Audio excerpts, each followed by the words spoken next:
Now we're stepping into Chapter 14, Firms in Competitive Markets. On the basis of our discussion in the previous chapter, we already know the cost, various measures of cost. So in this chapter, we would be able to talk about, firms' profit maximizing behavior. Okay? So, for example, if a firm wants to maximize its profit, how much it should produce, okay? Or when a firm should go under business. Okay? Questions like that will be answered in this question. In this chapter, I'm sorry. Okay. All right. Let's start with the definition of competitive market. What do we mean by that? Okay, there are actually 4 types of market structure, depending upon 2 things. Number 1, the products. Number 2, producers.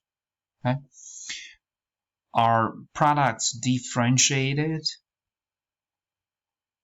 And how many producers are there on the market? Okay.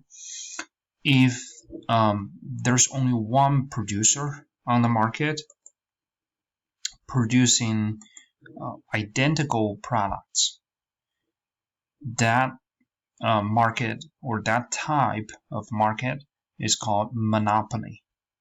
All right. If there are few producers on the market, they could produce identical or non-identical products. This type of market is called oligopoly. All right. If we find many producers on that market producing or supplying identical products, it's called perfect competition. All right. So this is what we are going to focus upon in this chapter.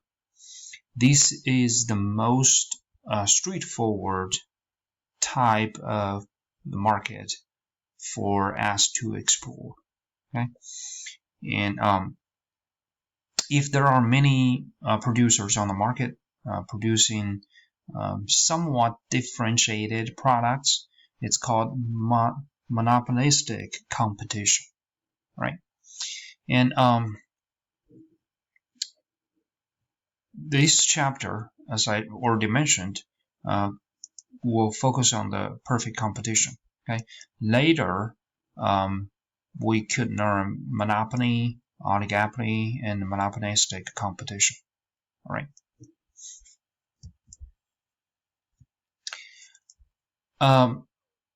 A perfectly competitive market has the following characteristics. Okay. The first one, as we already said, that there will be many producers or sellers. At the same time, there will be many buyers or consumers on this market, right? They are trading identical products. Sometimes we would say homogeneous products. Okay? In other words, the products are the same. Okay. In the eyes of producers and consumers. Okay? Each buyer and seller is a price taker. This is very important. Okay?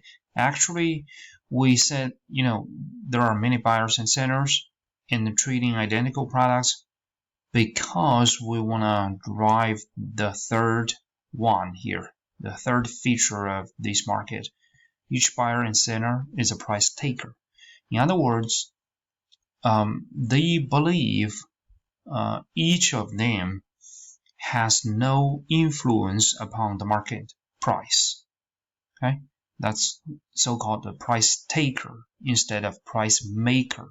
Okay, a price maker would have huge or small influence upon the market price.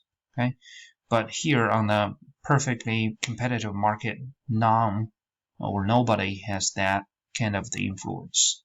Okay, of course, collectively, all the buyers or sellers can influence the market price, but each individual buyer or seller has no influence. Okay. And the last one, the firms on this market can freely enter or exit the market. In other words, there's no barriers on this market. Anyone who would like to come and producing, he or she will be able to do that. Or anyone who would like to leave this market, they can do that. Okay. All right. Now, later you will find that these characteristics are quite important when we drive the firm's decision making process. Okay.